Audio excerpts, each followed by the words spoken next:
নমস্কার, আমি এখন ঘুগনি করে দেখাচ্ছি। ঘুগনি করতে আমার লাগছে আলু, ঘুগনির মটর সিদ্ধ করে রেখে দিয়েছি লবণ দিয়ে। লাগছে 5 ফোড়ন, কাঁচা লঙ্কা, গরম মশলা, হলুদ, একটু লঙ্কা গুঁড়ো, হিং, তেজপাতা, কসুরি মেথি, আর লাগছে চিনি, একটু ভাজা মশলা।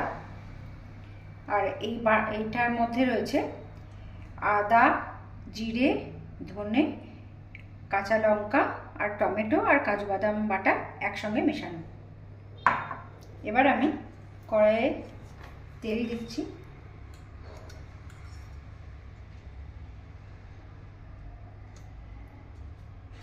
তেল দেওয়ার পর তেলটা গরম হয়ে আসলে আমি আলুটা ভেজে নেব।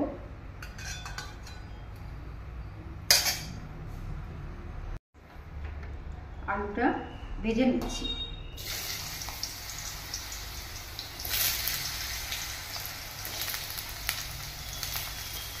আলুটা ভাজার সময় একটু সামান্য লবণ দিচ্ছি।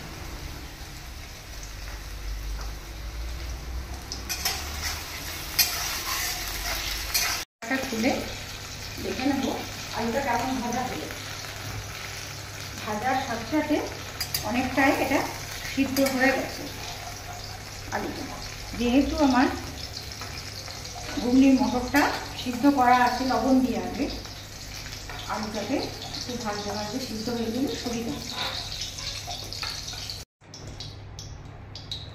এই তেলের মধ্যে, গরম তেলের মধ্যে আমি দিচ্ছি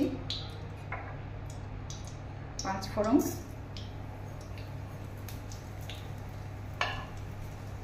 তেজপাতা, গরম মশলা, গোটা গরম মশলা আর 2 কাঁচা লঙ্কা। এরপর আমি দিয়ে দিচ্ছি অল্প একটু হিং।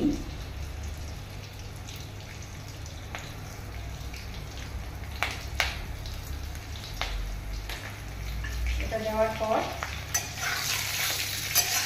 একটু নাড়াচাড়া করে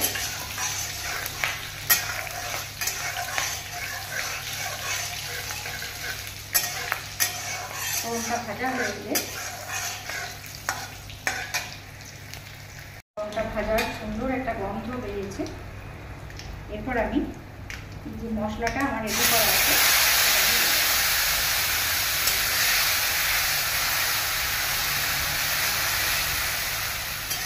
টমেটো, কাজু বাদাম, আদা, জিরে আর ধনে একসঙ্গে পেস্ট করা আছে। এটা আমি ভালো করে কষিয়ে নেব। মশলাটা অনেকটাই কষা হয়ে এসছে। এবার আমি হলুদটা দিয়ে দেবো। তারপর একটু লাল লঙ্কা গুঁড়ো, অল্প সামান্য একটু দিলাম।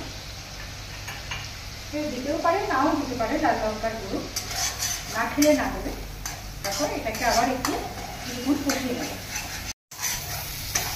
মশলাটা আমার কষানো হয়ে গেছে। এবার আমি এর মধ্যে মশলার জলটা দিয়ে দেবো। মশলা বাটার সময় যে জলটা ছিল সেই জলটা দিয়ে দেবো।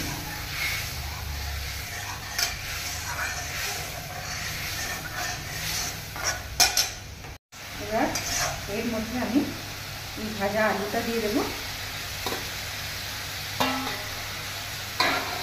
আর সঙ্গে এই ঘুগনির মটরটাও দিয়ে দেবো, যেটা সিদ্ধ করা আছে নুন দিয়ে।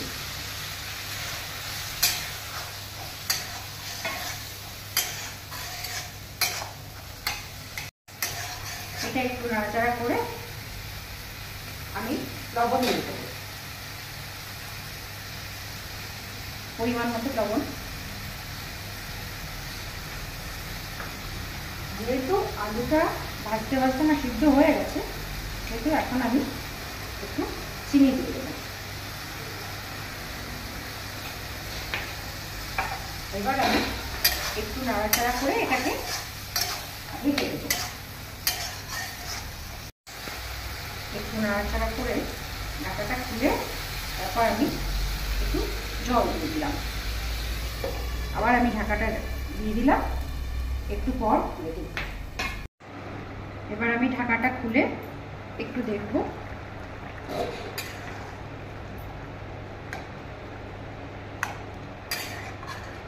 সব সিদ্ধ হয়ে গেছে।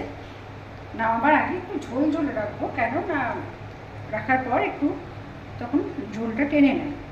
আমি একটু নারকেল কুচি দিয়ে দিচ্ছি এর মধ্যে অল্প করে, কেউ না খেলে না দিতে পারে।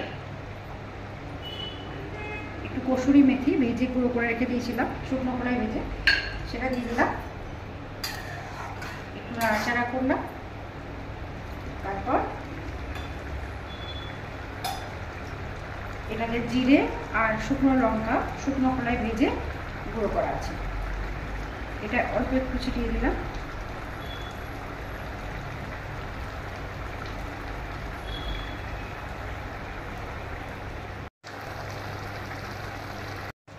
ঘুগনিটা আমার রেডি হয়ে গেছে। এবার আমি এটা পরিবেশন করব।